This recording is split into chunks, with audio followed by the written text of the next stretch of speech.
iPhone owner, or even if you've got an older iPhone, this video is going to be useful for you because I'm going to share with you 10 ways that you can maximize your iPhone's battery. And here's a disclaimer, I'm not suggesting that you apply all of these settings. It's just good to be aware of them, and you should only use the ones that make sense to you. Okay, so now let me show you how to maximize your Apple iPhone's juice. Let's kick this off with a setting that not that many people know about. Go to your settings menu, go to your Wi-Fi, and next to your Wi-Fi network, hit the little eye icon. And you'll see this, low data mode. When you apply this mode, your phone will prioritize the Wi-Fi connection over mobile data, so your phone won't be constantly scanning and measuring mobile data connections in the background, and this could save you a little bit of power. So I'm going to take a guess and say that you have some apps on your phone that you're not really using that much and are not that important to you, but you've got them anyway, just in case one day you need to use them. Well, one easy way to stop your phone from wasting power on these apps is to do this. Go back to your settings, scroll down to general, and you'll see this, background app refresh. Now go through this list one by one and untick any apps that you don't really care that much about, and just know that when you boot up the app, it will refresh anyway. And the idea is that you only leave on the apps that you use on a regular basis. And in doing this, you will save a little bit of power. Now, if you're watching this, you already know when it comes to tech, not much can be achieved without speed and power.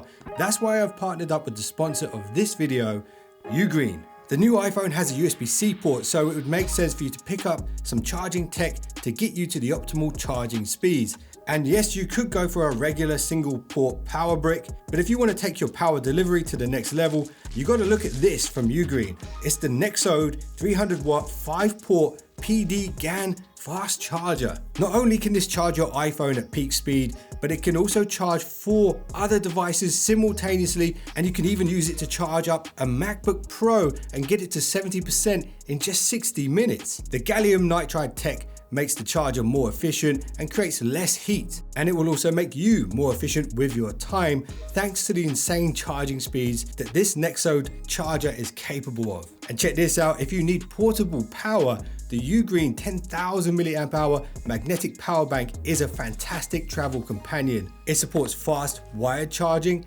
and wireless charging, and because it's got a built-in kickstand and magnets, you could use it to binge watch content on an airplane on your phone without ever having to worry about power. So if you are looking to upgrade your power delivery systems, check out the link in the description, and when you do, I think you'll agree, Ugreen has got what you need.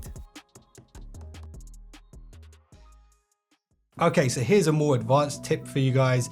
It will help you out without you realizing it if you set it up right. Think of it kind of as a preemptive power saving protocol. In your app library, search for Shortcuts, which is an official Apple app. And go to the automation section at the bottom, hit the plus at the top, go to the battery level, set this to around 20 or 15%, whatever you feel is better, and set it to when it falls below 15%, and then search for low power mode. Now, when your phone reaches 15%, it will automatically switch on to low power mode, and you can choose very specifically when you want this to kick in using the battery percentage slider on the previous page. Now, whenever you reach that 15%, this will kick in the autopilot low power mode. So if you've had your iPhone for a while and you're starting to realize the battery life isn't quite as good as it once was, you have to ask yourself a question.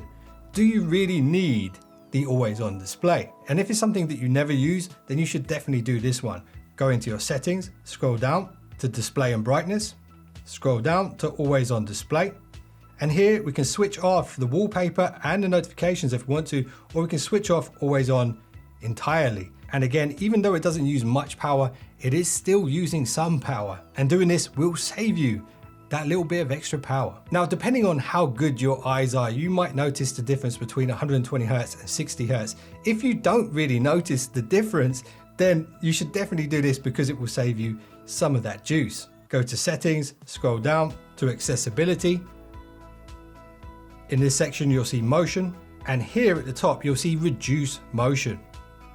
And also in this same menu, you can limit the amount of frames to 60 Hz. So now your phone will reduce the amount of motion in regards to effects, and also the frame rate will be locked to 60 Hz. That's half of what the new iPhone normally displays. And it's guaranteed to save you some power. So here's another question for you guys. How much do you use Siri? If you don't use it that much, then this one could help you. Go back into your settings, scroll down to Siri and search. And at the top, you'll see the listen for section. So if you go to this, you can switch this off entirely.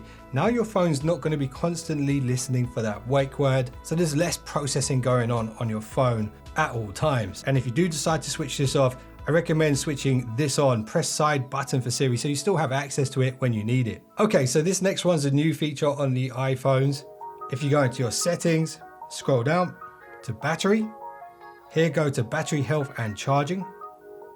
And then here in the charging optimization, if you go to this, you can limit the amount of charging to 80%. So this is better with newer phones. And what this will do is extend the overall battery life over a longer period of time by not charging the device to 100% every single time. So if you are planning on keeping your iPhone for a long time, then this is a good one to switch on. If 80% is not going to be enough for you on a daily basis, then you might want to skip to the next one. So once in a while, it's important to have a bit of downtime. And it's also important for your phone to have a bit of downtime. So check this one out. Go into your settings, go to screen time, go to downtime, and you can schedule this to kick in whenever you want it to on a daily basis, or you can even customize the days. This will apply to all of your Apple devices, so keep that in mind, and it will just reduce the amount of information coming to your phone during that time. And during the downtime, you can choose and allow phone calls to still come through if you want. And one last battery saving tip for you guys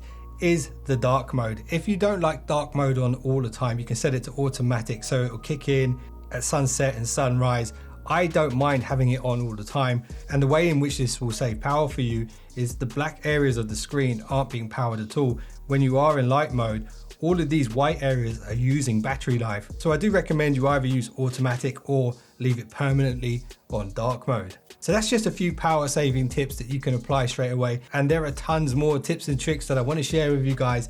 And this is actually part 3 in a 3-part series of iPhone tips and tricks. So if you want to learn how to get the most out of your camera, or the first things you should do when you get a new iPhone, the link to those 2 videos will be in the top pinned comments and in the description. Here's a couple of bonus tips which aren't to do with power saving, but could be good to do straight away. Go back to your settings, scroll down to screen time again.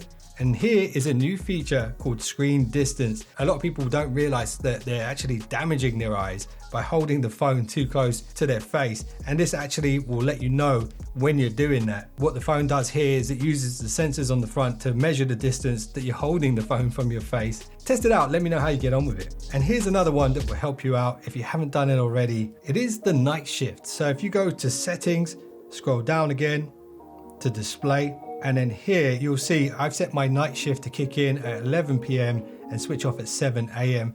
And this just changes the hue on the screen. When your eyes absorbs too much blue light, it can keep you up at night and disrupt your sleeping patterns. So it's good to use this on a daily basis if possible. And you can even set the color temperature here to whatever suits your eyes the best. This is my AI voice generated on this iPhone. If you want to create your own AI voice, check out the thumbnail that's on screen right now. If you do that, I'll see you in the next one.